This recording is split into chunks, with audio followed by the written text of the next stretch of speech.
Hello and welcome. How are you? Great to be here for another week. And for those of you that don't know me, my name is Kerry Waring, and I'm a spiritual leader and a mentor in the Divine Feminine.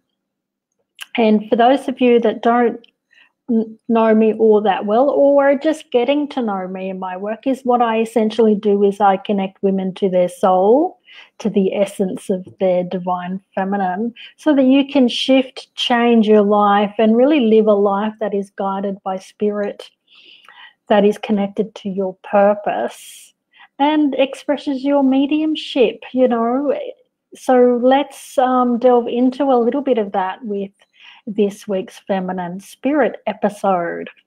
And I guess if you do follow my page, you'll know that every Sunday I do a pick a card, 3 spirit guide wisdom cards, and you all comment and comment with the card that resonates for you. And then later in the day, I reveal the meanings behind those cards. Now, it's one of probably the most popular post that I put out every week. So I'm just going to visit that right now, revisit the card meanings, and then draw a new card that will help you with the energy to get through for the any challenges that you are having right now this week. So card number 1. So this is the Spirit Guide Wisdom energy for the week. So it's a collective reading. It's about connecting into the energies that are currently there for us. Some of you will resonate to the different energies. And some of you, I know, like for me, you may have a little bit of all 3. So the first card talks to us about God's garden. Now, this is from a set of cards that I called Spirit Guide Wisdom. I personally channeled them back in 2005 and have been working with them since, and I do just still love them. So this is God's garden. So what this meant was that if you chose card number 1, it was really talking about the fact that you've been putting in a lot of hard work around your mindset, a lot of hard work on your soul growth. And it's saying, hang in there, it's coming. The rewards are coming. It specifically spoke about wealth coming to you. So just recognize that everything that you were doing is leading you there. And you probably see a little shifts and turns this week specifically in regards to that. So just know that the work that you have been doing on yourself is not going unrecognized by spirit. You are supported, and the abundance, wealth, prosperity that you are working towards is actually coming. It's actually I'm just seeing an image of a door. It's just on the other side of this door, which is not too far away. So, and I sort of feel that we're getting closer to that. I'm just sort of questioning timing for that, and it's shifting and changing for me. So I'm certainly getting August is connected to it, definitely, but I don't think there's a definitive time, being that it's a collective reading, but it certainly feels like it's starting in the month of August for all of us. So look out for that. So card number 2 is the Monk. If you can sort of see that one, talks about, now he's the seeker of truth. And if you resonated to number 2, then what I would hazard a guess is that you're currently experiencing a challenge, a set of circumstances, which might be really, really tough. Because what he spoke about this week was the fact that in your challenges, it's challenges where they are tough, that we go within, we dig deep, and we reveal our truth. They come to the surface.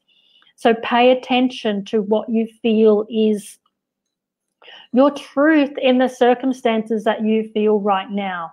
Like, look a little deeper. Don't just look at the fact that you might be moody, or that you might be pushing people away, you might feel overwhelmed, emotional, any of those things within your challenge and your set of circumstances. Go a little deeper.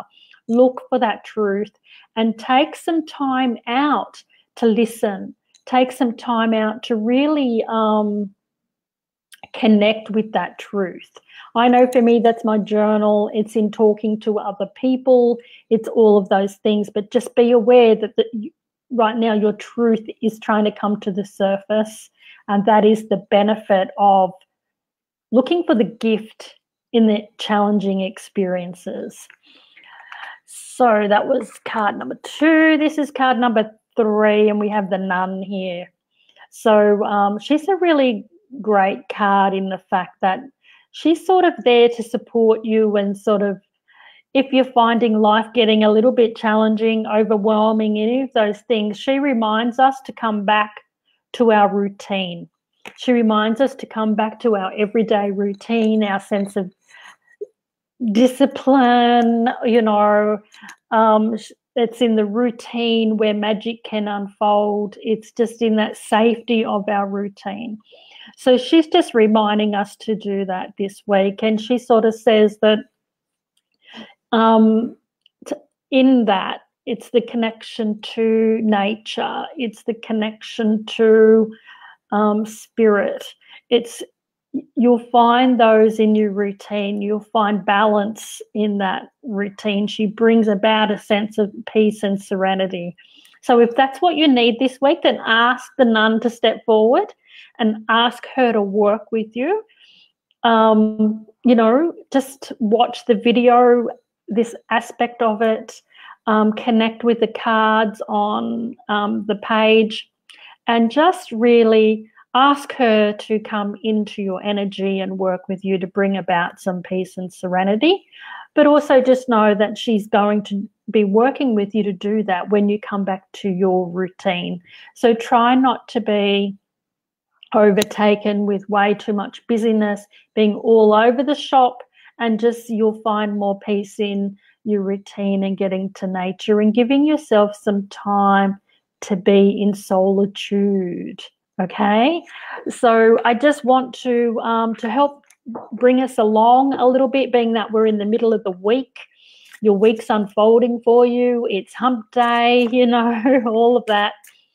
If you've got challenges presenting this week, by all means, if you're watching and you have questions about what I'm talking about, then please ask away.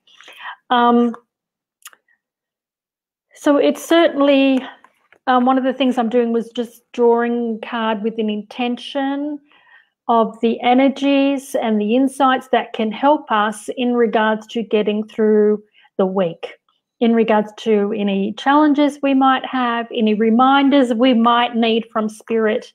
And they are talking about the Goddess. Now, she's about connecting heaven and home. So they're really talking about connecting into your divine feminine. It says here, she talks about spiritual integration and bringing the spiritual into your daily life. So I know a lot of people really often forget that they look at some of their spirituality as being a hobby, or they look at studying mediumship and awakening your psychic abilities as something you do on the side and a bit of a hobby. Well, the Goddess really says, that's not what it's about. She says basically to generally integrate your connection to spirit, connect with your spirituality and bring it through everything in the everyday. So looking at whatever challenges, how you're going about your day, starting your daily routine with a connection to spirit. That's why I love the Daily Soul Conversations so much. If you follow my page, you know that they are posted there at 7 o'clock every day for that purpose, to give you a little tool to work with right from the very beginning of the day. It sets up a connection. It sets up awareness. And it's bringing your spiritual self to the fore.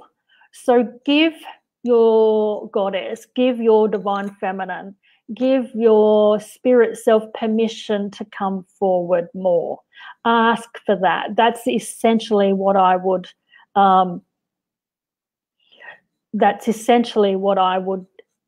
be looking to do. And Diana, how are you? So okay, the truth, just what I would say, if you're connecting with Monk, is get your journal out, write at what your truth is, so that you are honouring it for you. And yes, it takes a while for people to really accept that it's more than a hobby. I can remember when I first sort of stepped into it, I got those sort of comments as well. I got things like, oh, that's what she needed after her brother died. It was the kind of thing. I can remember doing my first church platform and my mum sort of thinking it was a cult and going, okay, so that's as far into it as you're going to get, isn't it? You know, but just stick with it. It's your truth. Years later, just with you being persistent and committed and you shifting and changing, people see the difference of what it brings to you and what it means to you. So there's no need to confront them. Yes, stay in your truth with them. There's no need to, you don't need their approval or their permission, okay? So all you need to know is that this is your truth and you stick with that. And then, oh, it takes time, absolutely takes time, but they shift and they see the value of it for you in time. But it needs time to do that. So, and that's what Goddess is all about. She is all about helping you integrate that stuff in your life and bringing it through more into your home and daily life. So work with her this week if you're facing those challenges. Ask the Goddess within you to give you those, the right words, the insight. What do you need to do? And certainly, Diana, I know you are part of my mediumship circle, so please, if you need to bring anything to next week's class, to which is Monday night, then by all means, you know, keep a note, write it down, bring it along to class, and we can sort of set this up more for you to help with it.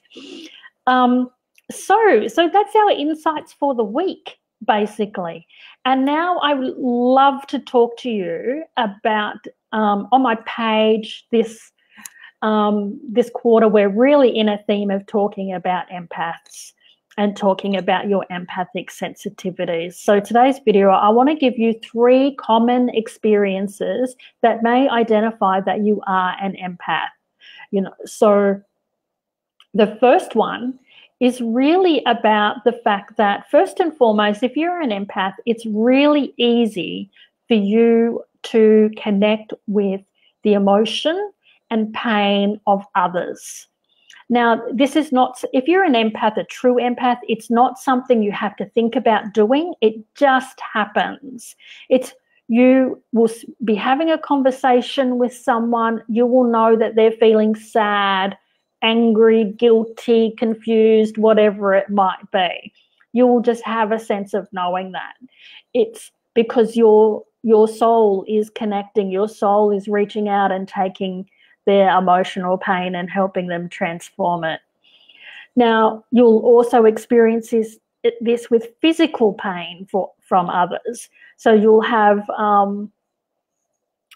experience their headaches, you'll experience their back pain, you know, you'll experience pain in their knees, whatever it might be. These are just the standout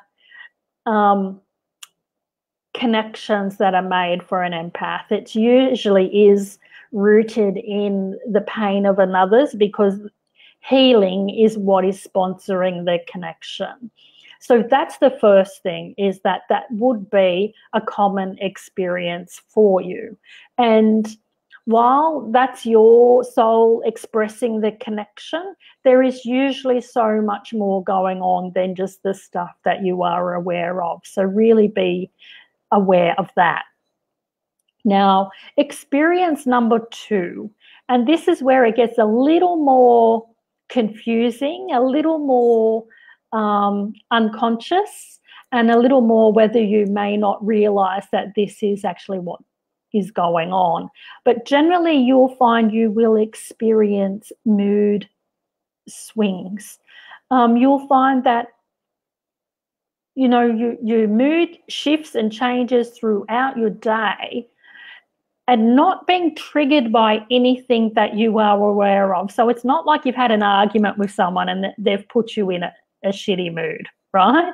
It's more like you can't put your finger on why the shift, why the change, why you woke up in a good mood and then somehow it just shifted and changed. It's not like you were thinking anything that put you in a downward spiral. It just happened. And in those moments, I want you to think about where you've been, who you've come in contact with. Have you gone into different spaces or environments, you know, someone else's home? Have you been in a hospital? Have you been in a shopping centre? I know for me, I have very limited time span that I can actually be in a big shopping centre. You know, so it's those things. It's your mood can really dramatically shift without any prompting, without any trigger. It just happens because what's happening again is your soul is connecting with other energy that it's shifting and transforming, and you're not aware of that. All you're aware of is the repercussions. So that's common experience number 2. I was just talking to a lady yesterday. I'll say her name's Mary, just I like to change the names to protect their privacy. And she was calling me about her 10-year-old daughter who is having difficulty sleeping. And when I mentioned in the group that the Facebook group that she'd posted in, does her daughter talk about seeing people in the spirit world or people or things that her mum couldn't see? And she said yes, she did. So when we connected yesterday to just talk about the fact that this little 10-year-old's got mediumship tendencies, one of the things that I like to point out is that there was, especially with children, there's a lot of volatility in their emotions and a lot of, you know, mood swings like this, and often if you question people when this happens as to what sponsored that mood shift or that change, you generally find that they sort of go, oh, I don't know why that's happened. And that was the experience with this little 10-year-old girl. So, and it's every time I mention that to a parent of a little empath or a little medium, it's a tick every single time. So so it's a really common experience that the mood swings is prevalent. So the third and final experience that I want to share with you that can really identify that you may be an empath is the fact that overwhelm tends to be too much of a friend. It's more that the sense of overwhelm tends to be something that always just sort of feels like it's just here. You know, you're sort of warding it off all the time, and it can be that little thing of just something can just trigger you off, whether you spill a drink, whether, you know, like for me the other day, my dog had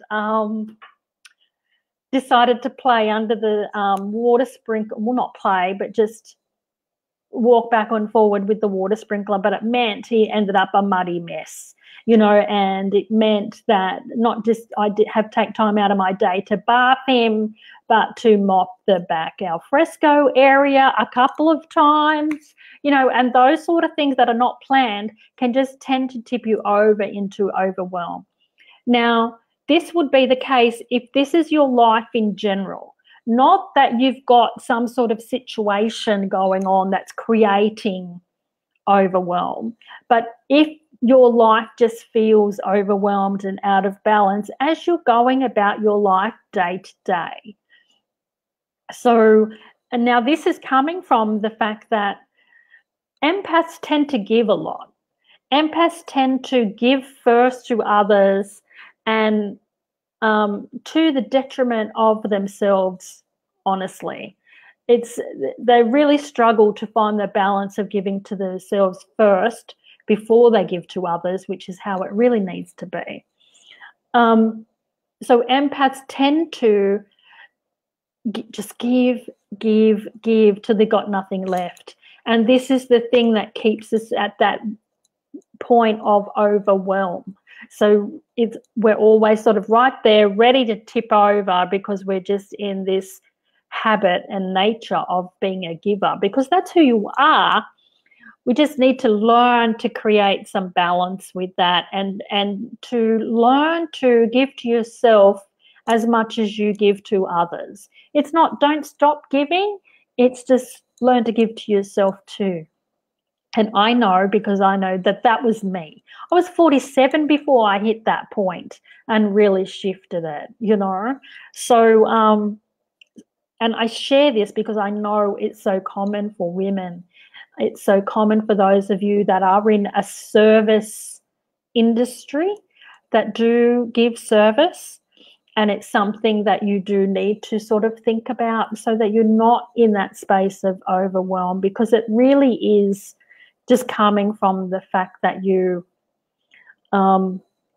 it's the nature of the divine feminine, which is where your empathic sensitivities reside within the soul. It's where they sit. It's the divine feminine aspect of the soul really sponsors the being an empath. And we need empaths in this world. We truly do. We just need all of us, all of those with empath sensitivities, to be in balance with it and to be in our power with it, so that we can bring healing, that we can bring love into this world and healing into this world when we come in contact with another. We want to filter that through. We want to be the change that we want to see in this world. The only hassle with it right now is that there are a lot of empaths walking around overwhelmed, not in their power with it, not understanding it fully. And I guess I'm sharing here with you today about that, just to bring some more insight, education, to just bring some more awareness with it. Because truly, if you're in your power with your empath sensitivities, that it is all in balance. You are not in overwhelm. You are not crushed or imploded with the energy when you make a connection, because the true purpose of it is healing, the process of healing that is there in the connection. When it comes from a place of you being in your power, it's an uplifting experience. It's a high vibration experience of love. So, and if that's not your experience, then it just generally means that there's more awareness, more work, self-work for you to do, for you to come into your power with who you are. So I just want to share that with you. And by all means, if you have any questions around today's topics or videos, then by all means, ask away. And if you're watching the replay, please know I'm happy to still happy to take your questions and answer them in the thread. Now, today is the final day of the early bird bonus for my upcoming course, Empath Activation, where it's a 12-week course where every Monday I drop a video for you so that you have the whole week to work through it. And it's about taking you along the journey of connecting with your empath sensitivities, bringing them into the understanding into your divine feminine, and really bringing about the balance, the tools, the insights, the techniques that you need to really be in your power, be that your empath sensitivities really become a superpower for you and you grow and expand into them, instead of, oh my God, I really struggle with this part of who I am, and trying to resist it because that resistance it doesn't create flow in your life. It doesn't create ease. It doesn't create joy and peace. So, so today is the last of the early bird bonus. Now, that early bird bonus is an additional course. It's my intuitive journaling course, 4-part videos, which are right there for you when you sign up, helping you and expanding your intuition and the power of journaling when it comes to using your intuition and communicating with spirit. So if you, so just that in itself is worth the $130. That is this price. But to get 12 weeks teaching, connection, a new awareness, new learning around being an empath, it's great value. Secondly, it's not going to be at this price again, you know, because I will run it again, but it's not going to be at this price again because I already think it's such great value, you know. So, so today is the last of the early bird bonus. The first video drops on Monday. So come and join me. I will post a link in the thread so you're there, and certainly if it's something you want, you know, send the page a message, send a message, and let's get you hooked up and let's get you started with being an empathic superpower. So anyway, God bless. Have a great week, and I look forward to keep chatting with you. Enjoy the conversation.